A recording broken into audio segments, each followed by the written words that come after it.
Une femme et ses 4 enfants retrouvés morts dans une maison du boulevard Schumann à Nantes, les corps cachés sous la terrasse. Ainsi a commencé l'affaire Dupont de Ligonnès en avril 2011. Un absent, le père, Xavier Dupont de Ligonnès, porté disparu, principal suspect de la tuerie. Les recherches n'ont jusqu'ici rien donné. Et pourtant, il y a eu beaucoup de tentatives pour le retrouver, jusque dans des gouffres autour de la Côte d'Azur notamment. Mélanie Bertrand, vous suivez le dossier pour le service police-justice de BFM TV.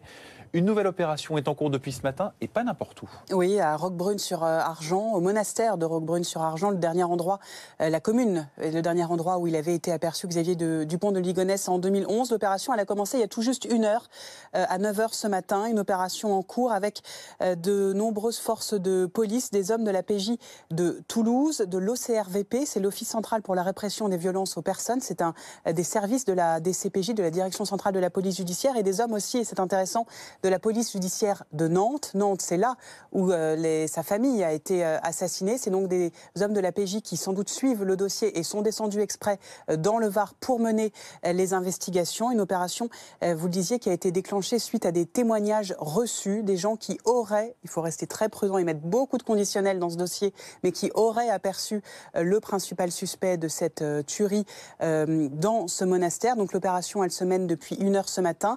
Elle est menée de façon très discrète, pas de brutalité. Le but, c'est de vérifier l'identité de tous les occupants de ce monastère, de faire des fouilles et de constater si oui ou non il a pu se trouver là actuellement, ou si il a pu passer par ce monastère. J'ai posé la question il y a un quart d'heure. Pour l'instant, il n'avait pas été retrouvé, mais voilà, c'est toujours en cours évidemment. Et on reste prudent, parce que des témoignages, il y en a eu, des fausses pistes. Combien de fausses pistes, Mélanie Bertrand? Quels sont les éléments, là, dans ce cas précis, qui pourraient être qualifiés de troublants?